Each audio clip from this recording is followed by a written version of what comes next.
저희가 남유다가 멸망하기 전에 바벨론의 포로로 잡혀간 다니엘의 이야기를 보고 있습니다. 왕족과 귀족의 자녀들을 잡아왔기에 그들을 이제 바벨론에 동화시키려고 합니다. 그래서 이름도 바꾸고 또 왕의 진미도 주고 그렇게 합니다. 그런데 다니엘은 절대 신앙을 갖고 뜻을 정해서 왕의 진미와 포도주를 거부합니다. 그런데 오히려 더 건강해 보이고 하나님이 지혜도 주셨어요. 그래서 첫 번째 어려운 시험을 통과하게 되었습니다. 그런데 믿음의 사람들에게는 시험과 어려움이 한 번 지나가는 것으로 끝나지 않습니다. 오늘 말씀에는 이제 느부갓네살이 꿈을 꾸고 꿈과 해석을 알리라고 하고요. 그로 인해서 바벨론 박사들이 죽임당하고 뿐만 아니라 다니엘과 세 친구도 죽임당할 그런 상황이 된 모습을 보게 됩니다. 1장에서 시험을 잘 통과했는데 2장에 오자 또 시험이 오게 된 겁니다. 저희가 시험과 난관이 있을 때 그냥 한번 통과하고 이젠 다 지나갔겠지 없겠지 그러진 않습니다. 또 다른 시험이 또 옵니다. 그러기에 한번 잘 통과한 것으로 충분하지 않고요. 시험이 올 때마다 잘 통과해 나가야 됩니다. 이제 다니엘에게 두 번째 난관이 찾아왔는데요. 다니엘뿐만 아니라 이제 바벨론 박사들도 다 죽임당할 어려움에 처하게 됩니다.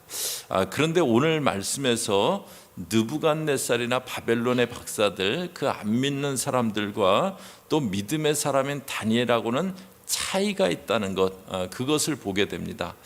먼저 이제 느부갓네살과 바벨론의 박사들로 대변되는 그 안 믿는 사람들의 모습을 먼저 보겠는데요. 1절부터 보시면은요. 느부갓네살이 다스린 지 2년이 되는 해에 느부갓네살이 꿈을 꾸고 그로 말미암아 마음이 번민하여 잠을 이루지 못한지라 느부갓네살 2년째라고 합니다. 다니엘이 14살, 15살 그 정도 소년이 잡혀왔으니까 아직 이제 소년 시절에 그런 일입니다. 왕이 꿈을 꿨는데 그런데 그 꿈으로 인해서 번민해서 잠을 이루지 못합니다. 꿈을 꾸고 이렇게 꿈꾸고 밤에 아마 깼겠죠.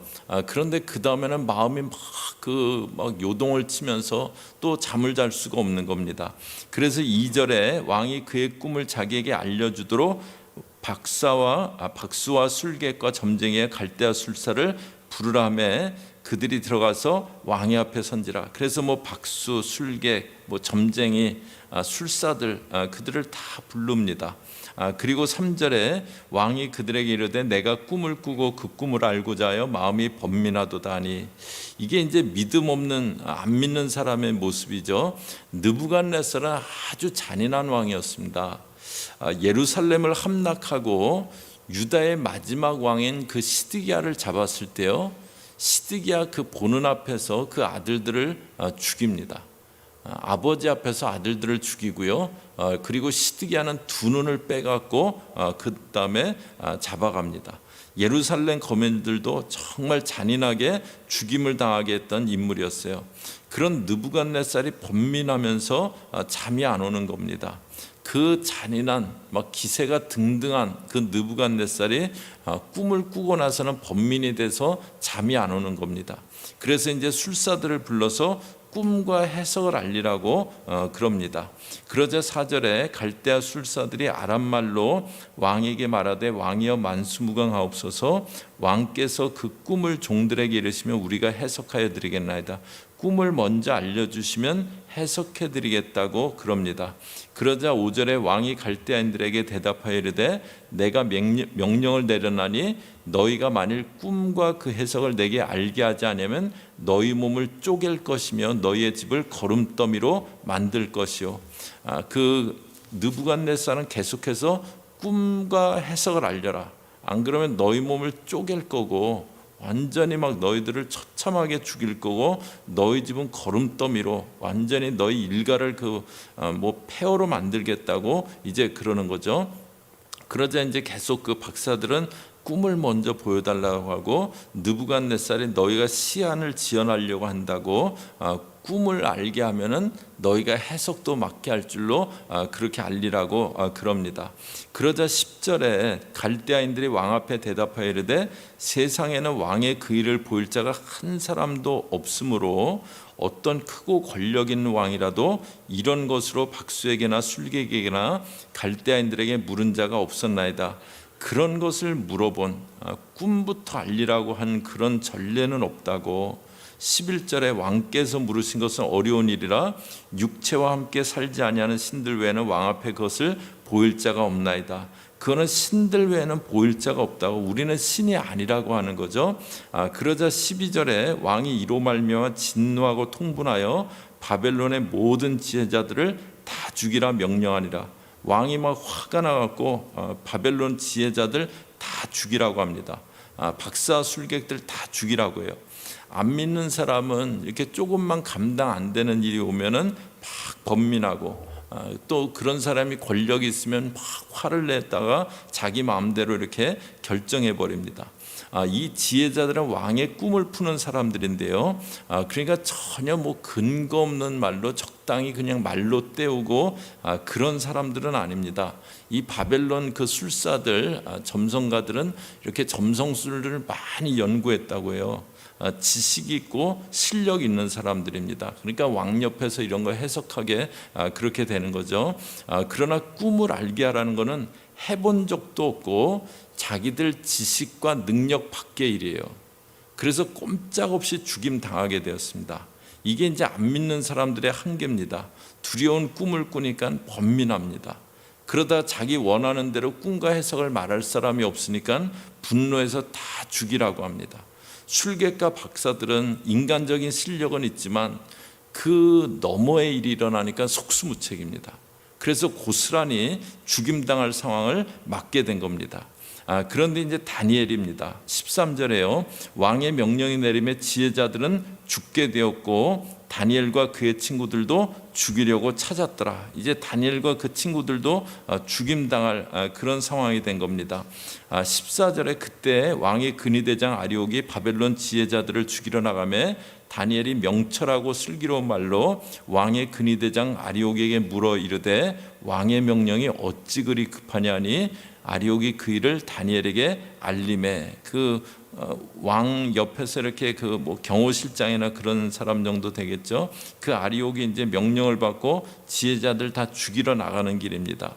그런데 다니엘이 그한테 묻는 거예요.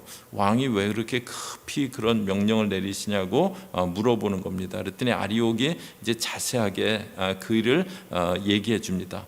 그 일을 알게 됐을 때 다니엘인데요. 16절에 다니엘이 들어가서 왕께 구하기를 시간을 주시면 왕에게 그 해석을 알려드리리이다 하니라.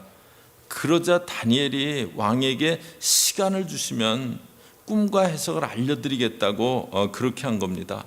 다니엘도 꿈이 뭔지 몰라요. 자기가 어떤 사람이 꾼 꿈을 갖다가 꿈을 얘기하고 이런 꿈 꾸셨죠? 그 해석은 이겁니다. 뭐 그런 일을 해본 경험도 소년이니까는 아직 없었을 거예요. 그런데 다니엘이 꿈과 해석을 알려드리겠다고 한 겁니다. 만약 그러다가 못 알려드리면 나중에 이렇게 그 지혜자들 죽임당할 때 가장 처참하게 죽임당할 사람이 다니엘입니다. 왕을 갖고 논 거잖아요. 시간 좀 달라라더니 이렇게 못 마치고 그런 거니까요. 그런데 왕에게 가서 그냥 그 상황을 듣더니 왕에게 가서 시간 주시면 알려드리겠다고 그럽니다. 다니엘의 믿음이에요. 그런데 이 다니엘의 믿음이 어디서 나왔냐는 거죠. 먼저는 다니엘서, 저희가 봤던 다니엘서 1장의 사건들입니다. 왕의 진미가 주어졌을 때 다니엘은 나를 더럽히지 말아야지 결단을 합니다. 그리고 채소와 물만 달라고 했어요. 누가 봐도 그렇게만 먹어서는 건강하게 되지 않을 음식입니다. 다니엘도 그것이 나를 더 건강하게 만들 거다. 전에 그런 적이 있었는데 그렇더라. 그런 경험이 있었던 것도 아닐 겁니다. 그래서 그렇게 해달라고 한 건 아닐 거예요.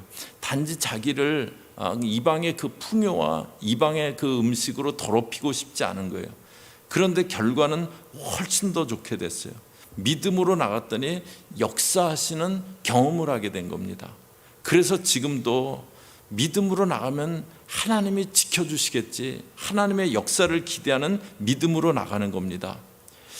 그런데 또 한 가지 다니엘의 믿음의 근거를 찾아볼 수 있는 말이, 그 1장의 다니엘의 어떤 믿음으로 했던 그 경험, 그것 플러스 어쩌면 그거보다 더 밑에 있는 그 믿음의 근거를 볼 수 있는 말이 이제 꿈을 알게 되고 그 다음에 하나님을 찬양하는 말 중에 나옵니다. 23절에 보시면요, 나의 조상들의 하나님이여 주께서 이제 내게 지혜와 능력을 주시고, 다니엘에게 하나님은 자신의 조상들 때부터 함께 하셨던 하나님이세요.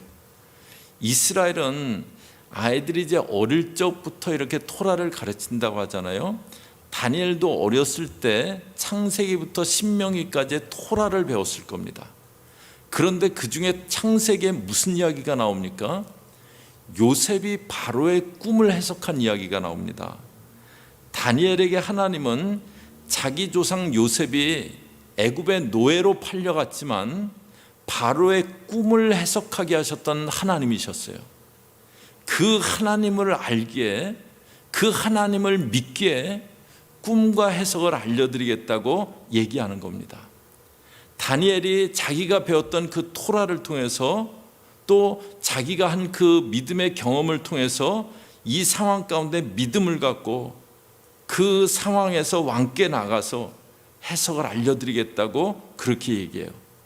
그리고는 이제 17절에 가서요, 이에 다니엘이 자기 집으로 돌아가서 그 친구 하나냐, 미사엘, 아사엘에게 그 일을 알리고, 18절에 하늘에 계신 하나님이 이 은밀한 일에 대하여 불쌍히 여기사 다니엘과 친구들이 바벨론의 다른 지혜자들과 함께 죽임을 당하지 않게 하시기를 그들로 하여금 구하게 아니라 같이 우리 기도하자고, 하나님이 이 은밀한 일에 대해서 불쌍히 여겨주시기를 기도하자고 그럽니다. 하나님을 믿기에 이제 하나님께 구하고 나가는 겁니다. 그러자 어떻게 됩니까? 19절에요. 이에 이 은밀한 것이 밤의 환상으로 다니엘에게 나타나 보임에 다니엘이 하늘에 계신 하나님을 찬송하니라. 은밀한 것이 환상으로 다니엘에게 나타나 보여집니다. 그래서 이제 2장 뒷부분에 가보면 느부갓네살에게 꿈을 얘기하고 해석을 얘기하고 그렇게 얘기해 주게 되는데요, 세상의 지혜자들은 자기들의 어떤 학문, 지식, 이성의 수준에서 삶을 살아갑니다. 그런데 하나님의 사람들에게는 하나님이 은밀한 것을 보여주십니다. 아모스서 3장 7절이요, 저희 앞에 보시면서 같이 읽습니다. 시작. 주 여호와께서는 자기의 비밀을 그종 선지자들에게 보이지 아니하고는 결코 행하심이 없으시리라. 하나님은 어떤 일을 행하시기 전에 비밀을 종들에게 보이신다고 하세요. 세상 사람들은 그냥 자기들 학문과 지식의 범위에서 살아가지만 하나님의 사람들은 하나님이 보여주시는 그 비밀한 일들을, 은밀한 것들을 깨달으면서 살아가는 겁니다. 그렇게 살아가는 게 믿음의 사람이라는 것, 또 저희가 그렇게 살아갈 수 있다는 것 저희가 압니다. 그런데 내가 그렇게 살아가느냐, 그거는 이제 또 다른 문제입니다. 믿는 사람이지만 똑같이 그냥 어떤 지식이나 어떤 학문과 상식의 범주 내에서만 살아갈 수 있어요. 요사이는 이제 델타 변이 바이러스에 아프간 철군 사태, 정말 예측 못할 일들이 많이 일어납니다. 아프간 철군을 최종적으로는 이제 바이든 대통령이 결정하셨겠지만, 그러나 전적으로 자기가 알고 있는 그 어떤 지식과 내용만 갖고 결정한 것은 아닐 겁니다. 그 밑에 있는 수많은 똑똑한 관료들이 전해준 자료를 참고하고 또 그 자문을 받고 그러면서 최종 결정을 내렸을 겁니다. 그런데 탈레반이 이렇게 순식간에 장악할 거라고 예측을 못한 거잖아요. 앞으로도 저희가 예측할 수 없는 일들이 많이 일어날 겁니다. 그 일들에 대해서 이제 앞으로 가면서 점점 더 혼란스러울 게, 저희가 예측 못한 일들이 많이 일어날 거고 그것에 대해서 이 사람은 이렇게 얘기하고 저 사람은 저렇게 얘기하고 많은 얘기들이 있을 겁니다. 저희가 그런 지식 수준에서만 산다면 안 믿는 사람과 별 차이 없게 살게 될 겁니다. 하나님은 그런데 행하시기 전에 자기 비밀을 그종 선지자들에게 보이신다고 하셨어요. 그래서 저희들 가운데 하나님의 그 은밀한 것들을 깨닫는 그 분별의 마음이 저희들 믿는 사람들 가운데 있어야 됩니다. 그런 마음이 저와 여러분에게 있기를 축원합니다. 그런데 그게 어디서 오는가? 믿는다고 저희가 다 은밀한 것을 깨닫는 것은 아닙니다. 하나님이 보여주시고 또 알게 하시는 거지만, 그러나 다니엘이 환상을 보게 된 이유가 있습니다.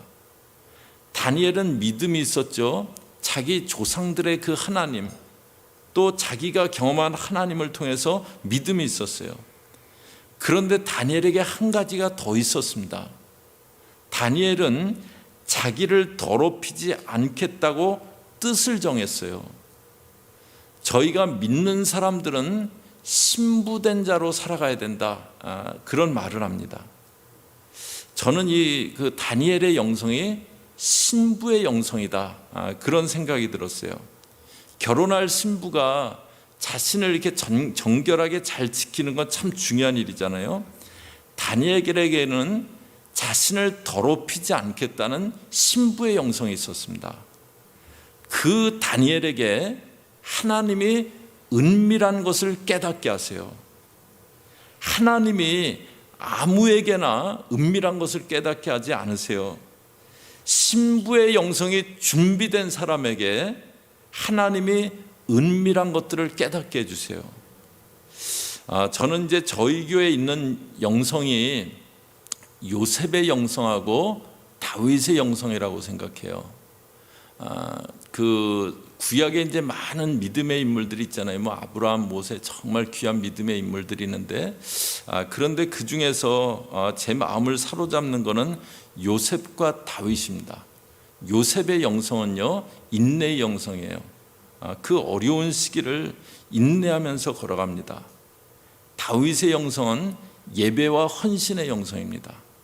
그 광야 어려운 환경 가운데 있는데 그 가운데서 주는 하늘 위에 높이 들리시며 예배하며, 그런데 그가 뭐라고 고백합니까? 내가 이스라엘의 새벽을 깨우겠습니다. 이 어두운 새벽을, 이스라엘의 새벽을 깨우겠습니다. 그 헌신하는 헌신의 영성입니다. 요셉의 영성은 인내의 영성, 다윗은 헌신의 영성. 그동안 이제 이렇게 저를 보면은 제게 있었던 영성이 그 요셉의 그 인내의 영성, 다윗의 헌신의 영성, 그게 있었어요. 너무 어려울 때 그때 요셉을 보면서 포기하지 않을 수 있었습니다. 광야를 걷지만 그러나 정말 이스라엘의 새벽을 깨우겠습니다, 그런 마음이 있었어요. 그런 인내와 헌신의 영성이 있었는데요, 저는 저희 교우들에게도 같은 영성이 흐르고 있다고 봅니다. 왜냐하면 저나 교우들이나 같이 가는 거니까요. 그래서 이제 저희 교회 그동안의 영성은 인내와 헌신의 영성입니다.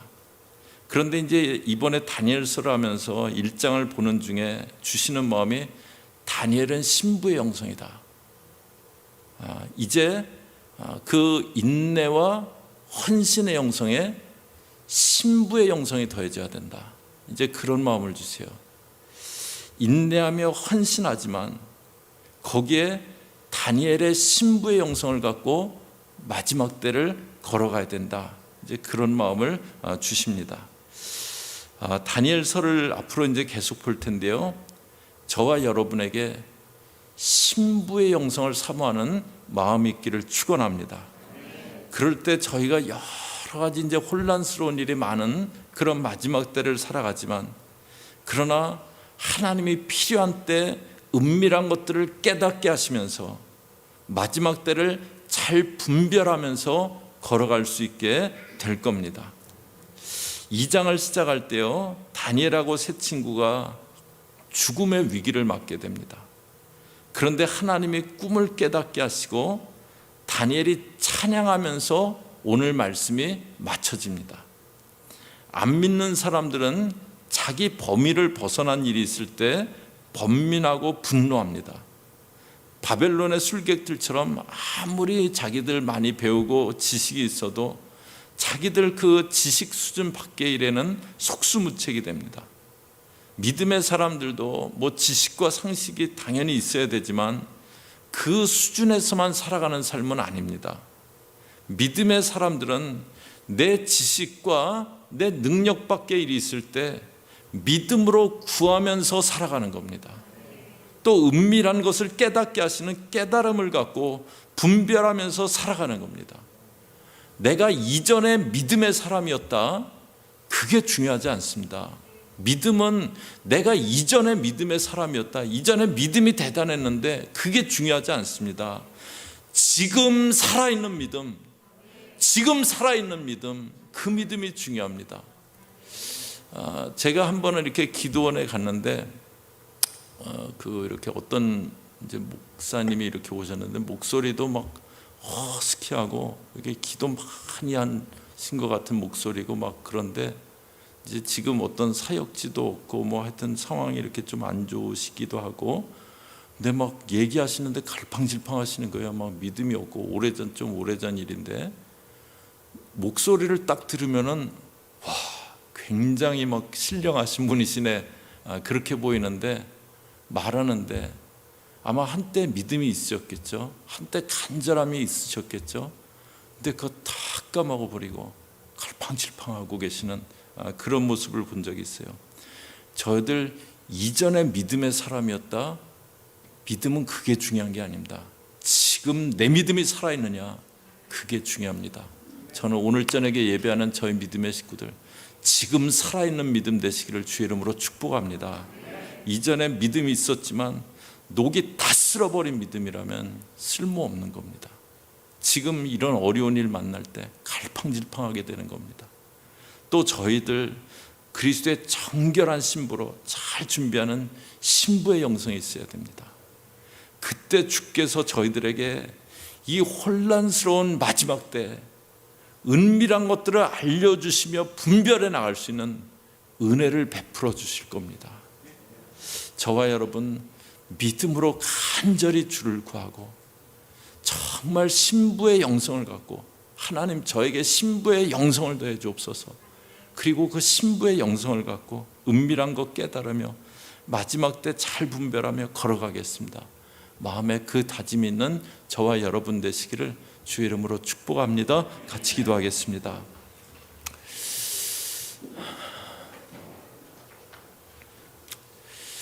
하나님 아버지, 절대 믿음을 갖고 자기를 더럽히지 않겠다고 한 그 다니엘, 그 신부된 모습, 신부된 영성, 하나님 아버지, 저희들도 신부의 영성이 더해질 수 있기 원합니다. 하나님, 요셉의 인내의 영성과 또 다윗의 헌신의 영성과 다니엘의 신부의 영성이 더딥혀진 그런 저희 모든 믿음의 식구들 되어지게, 저희 모든 주의 백성들 되어지게 저희 교우들 꼭 붙잡아 주시고 또 부족한 종 붙잡아 주옵소서. 예수님의 이름으로 기도 올리옵나이다. 아멘.